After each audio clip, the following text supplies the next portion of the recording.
শামসেরগঞ্জে শুরু হয়ে গেল গঙ্গা ভাঙন। সোমবার সকালে শামসেরগঞ্জের নতুন শিবপুর ভাঙা লাইন এলাকায় গঙ্গা গর্ভে তলিয়ে গেল 10টি পাকা বাড়ি কৃষি জমি।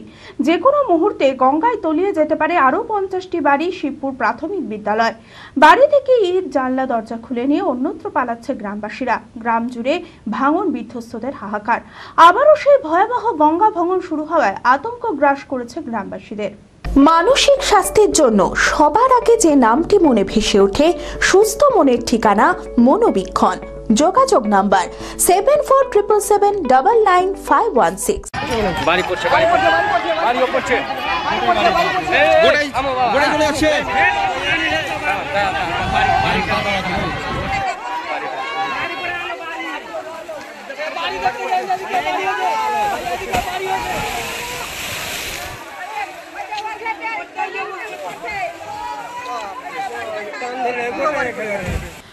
গঙ্গার জলস্তর বাড়তে শামসেরগঞ্জে শুরু হয়ে গেল ভাঙন। সোমবার সকালে শামসেরগঞ্জের নতুন শিবপুর ভাঙা লাইন এলাকায় গঙ্গা গর্ভে তলিয়ে গেল 10টি পাকা বাড়ি কৃষি জমি।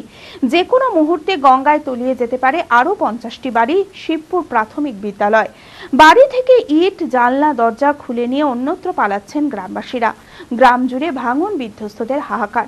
আবারও সেই ভয়াবহ গঙ্গা ভাঙন শুরু হওয়ায় আতঙ্ক গ্রাস করেছে গ্রামবাসীদের। প্রায় 10টা নাগাদ আমাদের নতুন শিবপুর ভাঙা লাইনে ফের আবার নতুন করে ভাঙন শুরু হয়েছে। সেই ভাঙনে প্রায় ম্যাক্সিমাম আপনার 20টি বাড়ি তলিয়ে গেছে। এখনও অনেক বাড়ি সবাই আতঙ্কে রয়েছে।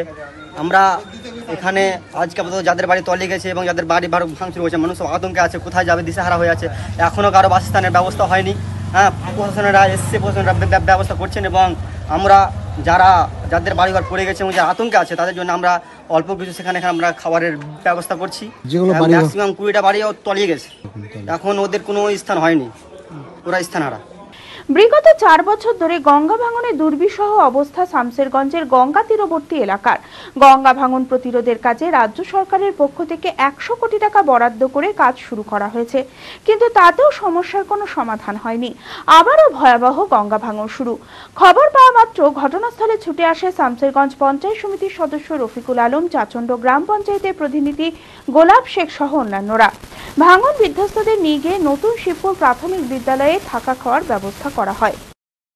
দেখলাম যে 10টার মতো বাড়ি, তাতে মোটামুটি 20টা মতো পরিবার এফেক্টেড হয়েছে। তারা এখন ঘর ছাড়া। আর আজকে যেটা দেখলাম 9:30 থেকে গঙ্গা ভাঙন শুরু হয়েছে। এটা অ্যাকচুয়ালি জাতীয় বিপর্যয়। এটা 2020 সাল থেকেই চলছে।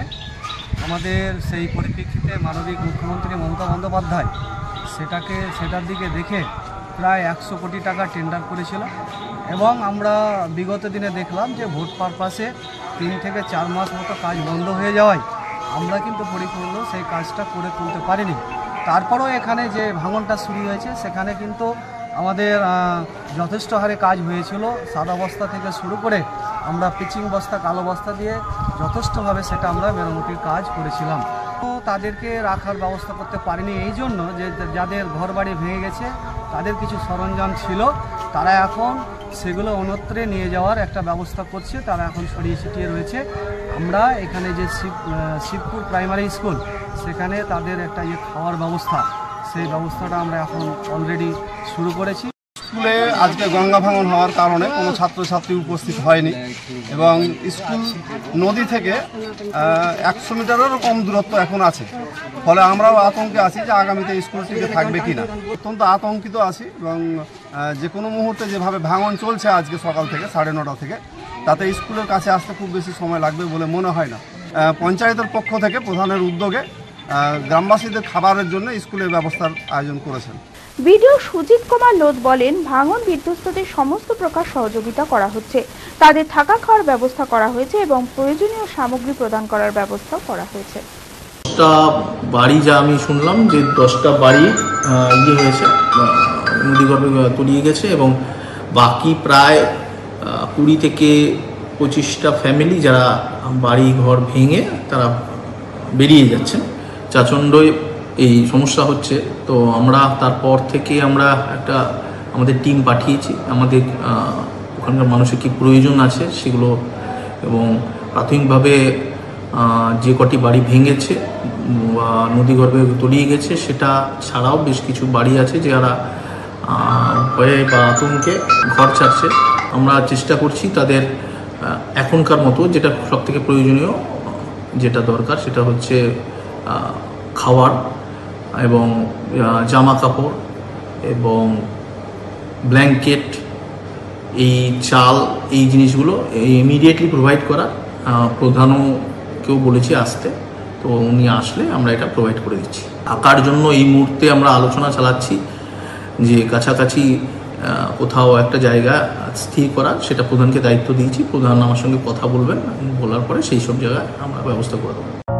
লীলা হসপিটাল, a multi-speciality hospital, 24 ঘন্টা ইমার্জেন্সি পরিষেবা। লীলা হসপিটাল, বহরমপুর, মুর্শিদাবাদ।